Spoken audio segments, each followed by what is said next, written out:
দীর্ঘ শুনানি শেষে মূল অভিযুক্ত সঞ্জয় রায়কে দোষী সাব্যস্ত করে সাজা ঘোষণা করে দিল শিয়ালদা আদালত। অথচ এখনো পর্যন্ত তিলোত্তমার ডেথ সার্টিফিকেট পেলেন না তার বাবা মা। যে ঘটনা ঘিরে নতুন করে বাবা মায়ের কাঠগড়ায় আরজিকর মেডিকেল কলেজ কর্তৃপক্ষ। আরজিকর মেডিকেল কলেজের সাফাই হলো যে তিলোত্তমা যেহেতু এখানে চিকিৎসাধীন ছিলেন না, চিকিৎসাধীন অবস্থায় তার মৃত্যু হয়নি, তাই তারা তিলোত্তমার ডেথ সার্টিফিকেট দেওয়ার অধিকারী নয়।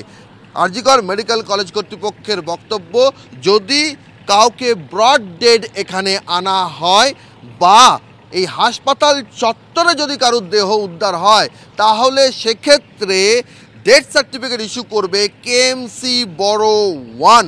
কেএমসি বড় ওয়ান বলছে যে তিলোত্তমার বার্নিং ঘাটের যে নথি রয়েছে, যেখানে তাকে দাহ করা হয়েছে পানিহাটিতে, সেখানকার নথিতে প্লেস অফ ডেথ আরজিকর লেখা রয়েছে। পোস্টমর্টমের নথিতেও আরজিকর লেখা রয়েছে প্লেস অফ ডেথ হিসেবে। তাই ডেথ সার্টিফিকেট যদি দিতে হয় তাহলে আরজিকরকেই দিতে হবে। এই দুপক্ষের টানাপোড়েনে যে প্রশ্নটা বাবা মা তুলছেন তা হলো শিক্ষা এবং স্বাস্থ্য দুটোরই যে বেআব্রু দশা আমরা সেদিন সেটা দেখতে পেয়েছিলাম।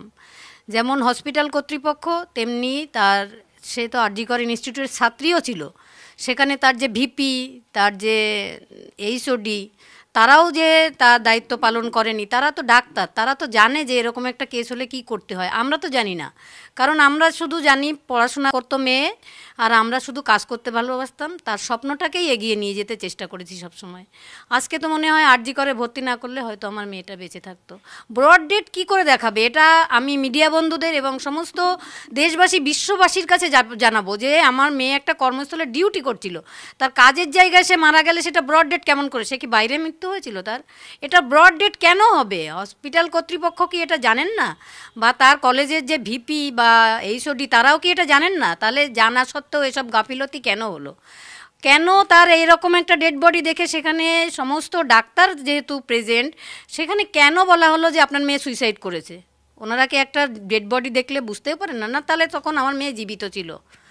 এবং মানে এখন দেখছি যে ও জীবিত থাকাকালীনই আমাদের ওখানে বসিয়ে রাখা, কখন আমার মেয়েটা মানে মারা যাবে, কখন ওনারা সব কিছু তথ্য প্রমাণ লোপাট করে সব কিছু ধামাচাপা দিয়ে তারপর আমাদের ওখানে দেখাতে নিয়ে যাবেন আমাদের মেয়ের মুখ।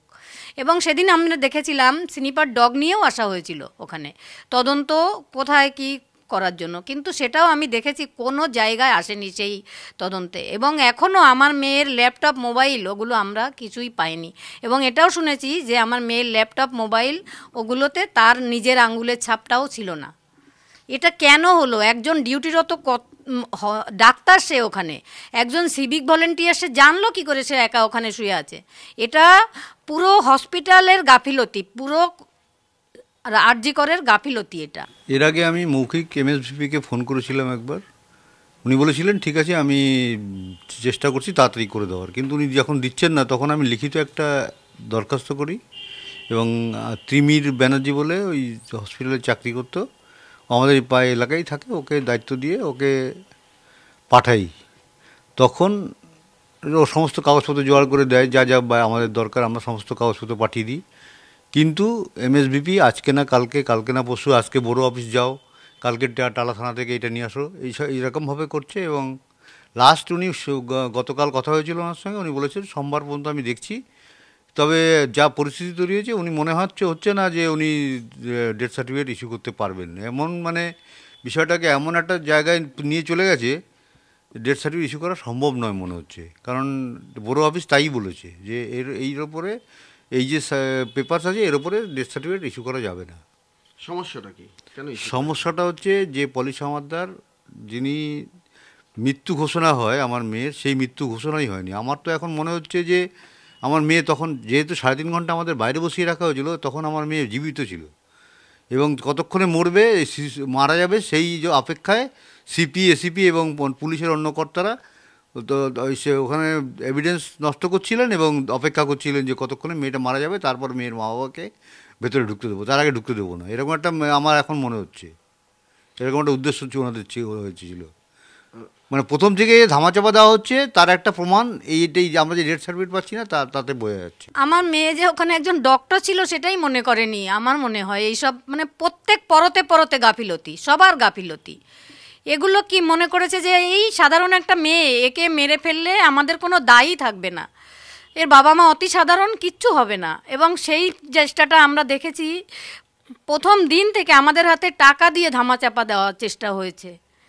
কিন্তু আমরা সমস্ত জনসাধারণের কাছে আর্জি জানাবো যে আপনারা দেখুন আমরা কোন রাজ্যে বা কোন দেশে আছি, কিভাবে একটা ডাক্তার তার ডিউটিরত জায়গায় তার ধর্ষণ হয়েছে, খুন হয়েছে, আমরা বাবা মা হিসাবে 7 মাসেও তার ডেথ সার্টিফিকেটটা পাচ্ছি না। তাহলে সাধারণ মানুষ এখানে কি করবেন? কোন হতাশার জায়গায় আমরা আছি। কিন্তু আমরা হতাশ হব না। সমস্ত জনসাধারণকে বলবো যে বিচারের নামে যে প্রহসন হয়েছে, এই প্রহসনে আমরা মানব না, আমরা লড়াই চালিয়ে যাব। এবং সবাইকে, সমস্ত দেশবাসী বিশ্ববাসীকে বলবো যে যেভাবে প্রথমে আপনারা জেগে উঠেছিলেন ওভাবেই জেগে উঠবেন, না হলে আমরা আরও হতাশার মধ্যে ডুবে যাব। সৌরভ ঝা যিনি এই যে এসআই, এ তো কোর্টের সামনে দাঁড়িয়ে পর্যন্ত মিথ্যা কথা বলেছে যে আমি যখন খবর পাই তখন টালা থানা থেকে আরজি করে আসি এবং বলে আসি জিডির একটা প্রথম লাইনটা গ্যাপ রাখতে, এবং রাত্রি 11টার সময় গিয়ে উনি সেটা ফিল আপ করেন। উনি কোনো সমস্ত ধামাচাপা দেওয়ার জন্য এই সমস্ত ডেথ সার্টিফিকেট, ইঞ্জুরি রিপোর্ট সমস্ত গায়েব করেছেন কিনা তারই বা সেটাই তো সন্দেহ হচ্ছে এখন। উনি কি করে চাকরি করছেন তারপরেও আমি তো সেটাই সন্দেহ প্রকাশ করছি। প্রশাসনের কি দুরবস্থা আমাদের পশ্চিমবঙ্গে। সব লোক, সমস্ত জনসাধারণকে এই জিনিসটা সুনজরে দেখতে বলবো, এবং যারা যারা বিষয়টা জানেন কর্তৃপক্ষকে এর জন্য সুব্যবস্থা নিতে বলবো। পলি সমাদ্দার বলছেন যে তিনি যেটা দিয়েছেন সেটা কোর্টের নথিতে ডেথ সার্টিফিকেট থাকলেও আসলে সেটা ডেথ ইন্টিমেশন রিপোর্ট। তাহলে উনি কোর্টে দাঁড়িয়ে কি করে বললেন, মানে কোর্টে দাঁড়িয়ে মিথ্যা কথা বললেন কেন? উনি যখন সাক্ষী দিলেন তখন উনি কেন মিথ্যা কথা বললেন যে ডেথ সার্টিফিকেট ইস্যু করেছি আমি? ইন্টিমেশন সার্টিফিকেট যখন দিয়েছেন তখন এটাই উনি পরিষ্কার বলতে পারতেন, তখন যা হওয়ার হতো আমরা বুঝে নিতাম। উনি তো ওখানে দাঁড়িয়েও মিথ্যা কথা বলেছেন। ওনার বিরুদ্ধে শাস্তিমূলক ব্যবস্থা হওয়া উচিত। প্রথম থেকে যারা আত্মহত্যা করে চালানোর চেষ্টা করেছিল, এরা যারা মেরেছে, মানে আমার মেয়ে যে হসপিটালে দুর্নীতির বলি, তাই এটা তার একটা প্রত্যক্ষ প্রমাণ, এবং সেটাকে ধামাচাপা দেওয়ার প্রথম থেকে চেষ্টা করেছে। একটা গোটা ট্রায়ালে ডেথ সার্টিফিকেটের কথা বলা হলো, সেখানে এমার্জেন্সি মেডিকেল অফিসার পলি সমাদ্দার কোর্টে তার যে স্টেটমেন্ট পেশ করা হয়েছে সেখানে বলা হয়েছে যে তিনি ডেথ সার্টিফিকেট এবং ইনজুরি সার্টিফিকেট তালা থানার এসআইকে হস্তান্তর করেছেন। সেই ডেথ সার্টিফিকেটকে ধরে একটা ভার্ডিক্ট ঘোষণা হয়ে গেল, অথচ এখন জানা যাচ্ছে যে ডেথ সার্টিফিকেট হয়নি। এটা কিভাবে সম্ভব?